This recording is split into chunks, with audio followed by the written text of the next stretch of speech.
All right. Well, I gotta push the button. Hang on here. I haven't gotten to my statement yet. So those of you that had me for 241, remember when I told you that certain questions would be on the exam? And did they show up on the exam? All right. I'm telling you that this will not be an answer to a question.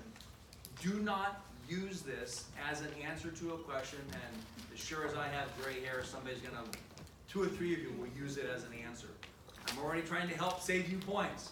Never use this as an answer to an exam question. Never use Dalton's. But I need to tell you about Dalton's to understand one that you probably will use on the exam. So Dalton is how we explain the idea of partial pressures. We know the atmosphere, for example, right, is composed of 3 major gases, ignoring all of our noble gases and everything else. Each one of these gases contributes a part to the total system. So we have a partial contribution by oxygen, a partial contribution by CO2, and a partial contribution by nitrogen. And they have a partial pressure of each. So we represent that with the idea of the symbol of a P. That P up there where it says PO2 and P, CO2, the P stands for partial pressure. So it's the partial pressure of oxygen, it's the partial pressure of CO2, it can be the partial pressure of nitrogen, whatever gas you want. We're simply asking, how much pressure is this gas contributing to the total system? How much pressure is this gas contributing to the total system? And we're going to work through how to do this. Now, because of that, we have to get to this one. This is Henry's gas law, which you need to memorize verbatim. And we're going to apply it as well, besides understanding, besides memorizing it. Let's break it apart now, piece by piece. And we just do it slowly. The amount of the gas that dissolves into a solution. You just stop right there and picture that. How much gas goes into a solution? All right, I can picture that. All right, is proportional to the partial pressure of that gas above the solution. Right? The amount of the gas that dissolves into a solution is equal to, in a sense, the partial pressure of that gas above the solution. So how much of the gas can go into a liquid is dependent upon how much of that gas is above the liquid. I mean, gas has a driving force. If this is a layer of water and there's O2 up here, it's trying to push into the water. Well, there's a pressure that's exerting. And the more pressure it exerts, the more will go into the O2. So let's calculate this. Let's calculate partial pressures. Which is, where did I put it? I think I did it for lab. So let's calculate partial pressure of O2. You're going to need to know how to do this. So the partial pressure, it's simple math of O2. Here's the standard equation. P of X, the partial pressure, whatever gas you're curious about, is equal to the pressure times the percent of gas.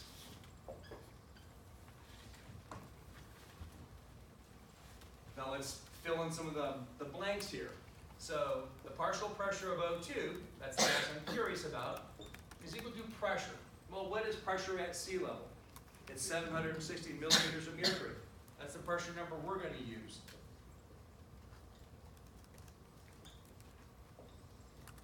And what's the percent of oxygen? 20. So do I multiply 760 times 21? You got to remember to turn that percent into a decimal form. So 21 is actually 0.21. So times 0.21, and that will round off to be 160 millimeters of mercury. Let me put it up here. So PO2 equals 160. What is atmospheric pressure again? I forgot. 760. What this says then is of this 760, oxygen is contributing 160 of that 760. That's why it's a partial of the total. Well, if oxygen is 160, and look how small this percentage is, I can probably pretty much ignore it. The rest of the number is due to nitrogen, 600. The partial pressure of nitrogen is 600. That's a lot higher than 160. Now let's use this idea of partial pressures, right? And a gas. Look at the quote one more time for Henry's gas law. The amount of a gas that can dissolve into a solution is proportional to the partial pressure of that gas above the solution. So I have a little demonstration right here for you. Take a look at my little, it's Pepsi unfortunately, my little bottle of dark liquid. See any bubbles? See any gas? But you know there's something in there, right? From life experiences, all right? Squeeze it and tell me if it's easy to squeeze or hard to squeeze. It's hard. Why is it hard to squeeze? It's just got liquid in it. It's got pressure of what? So there's dissolved CO2 in the liquid pushing against the walls of the container. So hard that when Taz tries to squeeze it, right, she can notice that this is rather hard to do. Because there's a lot of pressure pushing against the walls of the container.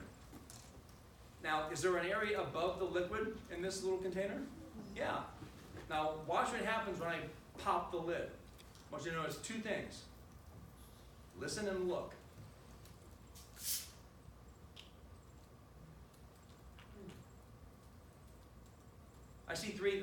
I observed three things. I heard that psst noise. What was that? What gas?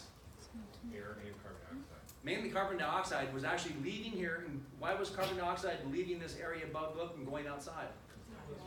Because there's more pressure. It's right. It's that trivial pursuit answer. Right? There was more pressure above. I gave it a place to go to a place of less. So you heard the gas actually escaping. Did you see the little vapor that was there for a couple of moments? Yeah. Right? That was CO2. Creating a little bit of fog. And did you notice the little bubbles that came up just a moment ago? Right? Those bubbles were, when I do this, again, see the bubbles forming? By me doing this, basically, the CO2 that was above the liquid is now in the atmosphere. And how much CO2 is there in the atmosphere? Right? 0.04%, which means a really pathetically low partial pressure value. And why do I see bubbles? Right? Because the wrong. I get this in my head for a minute. The CO2 was going up because there was higher pressure of CO2 in the liquid than there was in the atmosphere. Right? And if I simply just do this again, give it a bit of a, so before I do, squeeze it. Easier? Yeah. Because we reduced a lot of the pressure. But if I did this, wrong way, I see bubbles, right? Gas is coming out, filling up the airspace above the liquid, and we can use Henry's either direction. The way it's written describes how much CO2 goes into my liquid. So the CO2, or the Pepsi company, has a big vat full of dark syrupy liquid. They close the lid like a pressure cooker and start pumping CO2 into the container. At first we're filling up the air above the liquid in our big vat at the Pepsi company. But then the pressure of CO2 begins to drive the CO2 into the solution. The more CO2 that I want in there depends on how high the pressure is above the liquid. The higher the pressure above the liquid, the more I can drive into the liquid itself. Now squeeze it again. Is it harder this time than was the last time? Yeah. Because I took some of the gas that was dissolved and it came out of solution, pushing against the walls of the container. The same reason that gas goes in is the same reason why it comes out. How much gas comes out of a solution will be determined by the partial pressure of that gas above the solution. If I did this and let it sit all damn day long, what am I going to have to drink in, say, 24 hours from now? A nice big... Well, what happened to all the bubbles? Because what's the volume of air above the liquid now? The entire atmosphere of the Earth, right? Basically infinite volume, relatively speaking. So all the CO2 followed Henry's rule in reverse. the amount of gas that comes out of a solution is equal to the partial pressure of that gas above the solution. The partial pressure is going to be incredibly small, about 0.4. So it all comes bubbling out. If I want to put it in, right, I have to then put CO2 above the liquid and raise the pressure. This making sense? Now, do we have this stupid scenario? I mean, maybe not with Pepsi, but do we have a liquid above an airspace in our bodies? Yeah, right there. Thin layer of water and your alveolus, that airspace, the O2 that's in there is being driven into that layer of water. Well, how much O2 goes into this layer of water is determined by what? The partial pressure of that O2 in the alveolus. So whatever PO2 value I have, which you will learn is going to be a PO2 of 100, is pushing O2 into that layer of liquid. And then that'll diffuse into a capillary right next door. That work so far? All right, now, Why is it only 100 when the atmospheric pressure was 160? number one, that's an average through the entire Average vital for the capacity. Okay. And also you got CO2, you've got nitrogen, you got water vapor, you got temperature, When you got the and all those things will have an effect on it. Yeah, because you normally have a little bit of air in your regular breathing, and so you got all that air you already sucked Yeah. to equilibrium with the blood. Like when you hold your breath, eventually that air goes to whatever the blood is, right? Oh God. Okay. Squeeze it. Oh, get on there. Easy to squeeze? Yes. Oh, I'm gonna burp, that's gonna hurt. Loud and proud. All right. So now my liquid level is down to here. What happened to the volume of air above the liquid? Get really big, right? And let's say I really love Pepsi, which I don't, and I really want to drink a nice carbonated drink a couple of hours from now. I want to maintain as much CO2 in my liquid as possible. I use Henry's gas law.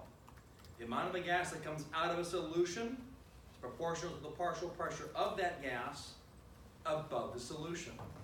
All I need to do, besides burp painfully, is get rid of all of the air, the liquid above the solution.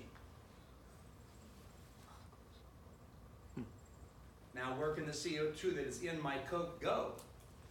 Can't go anywhere. Except for the fact that it's a cheap bottle, and it will expand the next couple of minutes. It's already doing it, right? So it is permeable to the pressures. But that's how you keep your Coke bubbly. Simply remove the air above the liquid. No, it wants to come, but it's not coming. Okay? But that rule of Henry's gas law is what we're going to be using to describe external respiration. It determines how much O2 and CO2 we exchange based upon the partial pressures of that gas. Now with that, oh come on. Oh, it's hurting. This equation you need to know, because I'm going to ask you how to do this on a test. I promise you that. For all intents and purposes, does the percent of O2 change? No. It's like varying out. So that's a constant, right? The only one that's going to change is pressure. That's our only variable that will vary. Oh, excuse me. So why do you burp? Because the John's pursuit default answer, right? More pressure of gas in my stomach than there is on the other side of my cardiac sphincter of my stomach. So we're going to be looking at on Monday how we can alter or experience changes in pressure. And if this number gets smaller, excuse me, what happens to my answer? Those small people. Right, we keep that straight, right? Excuse me, little teeny burps aren't working. If this gets bigger, what happens to partial pressure? It's going to go up as well, right? We're going to be looking at that variation in pressures, to talk about variations in partial pressures. That's why you get fatigued at high altitude. It isn't because there's, quote, less oxygen. That what you really mean is there's a less or a lower partial pressure of oxygen. The percent doesn't vary. So it's always 21%, but it's proportional or its partial pressure will get less and less as we go higher in atmosphere. What you want to think about is there's a big invisible column of air on top of me, pushing down on top. I feel that pressure of air, which is what creates atmospheric pressure. We're going to see how that varies. All right. Normally I tell you, don't memorize, don't worry. Well, I can't say that this time. Memorize all of it. Every single number, every single portion of the graph, right? Because you're going to come across it clinically anyways. Oh. So do it logically. If you look way up here, you guys now recognize that number, don't you? PO2 of 160. You now know how that was calculated. By taking atmospheric pressure times percent of oxygen gave us 160 millimeters of mercury of O2 outside in the atmosphere. You breathe in, you inhale that volume of air, the number drops due to the mixtures of gases inside of my lungs, plus that number is an average through inhalation and exhalation. And we just averaged every second of variations of pressures with that. So you're going to memorize it's 105 in the lungs and the PCO2 is going to be 40. And then follow the arrows, right? Why does oxygen go from the lungs into the pulmonary capillaries? Because of differences in pressure. And go all the way down to here. Look at right here what it says. PO2 when it leaves the lungs is 100. Then it goes to the heart, goes to the aorta, maybe down your femoral artery, down to the anterior tibial artery. How come the value of O2 is the same in your tibial artery as it was right before it got to the heart? Why didn't the number get smaller? Because I can say that. Dave, why? Well, the walls of those arteries are thick, and so they are not going to allow that What oxygen to diffuse walls? out. What are they made up of? They're, well, you have the tunica intima, the tunica media, the tunica externa, and, and that's more than 3 cells thick, so that oxygen doesn't effectively permeate through there. That's why the number doesn't change. You guys realize what you're looking at. These are arteries and arterioles, right? Even arterioles don't do gas exchange. It's the capillary level only that does gas exchange. That's why we don't change the gas values as I go from lungs to tissues, because the vessels are way too thick, right? And then as you look at this, and we'll come back and talk about this on Monday, but pay attention to the symbolism here. I can read this as PO2 is 100. Can I say that PO2 is 40 here? What does that symbol mean? So what could PO2 be? Could it be 38? Could it be 30? Oh, that's less than 40, isn't it? All right. And then that O2, right? So in here, in the cells, I could have a PO2 of less than 40. But then we also have cellular respiration, so that O2 would go into the mitochondria. And what's the partial pressure of oxygen in the mitochondria? Oh, could it be 4? Could it be 3? What would make it be a 4 instead of a 5? Well, we're going to... That's your homework assignment. Think about that. Why would it be a 4 instead of a 5? It's an actual really, you're going to kick yourself in the butt when you realize what the answer is, right? Keep it simple. It's a very obvious answer, right? And we will end with that. Lab group, see you guys in 10 minutes.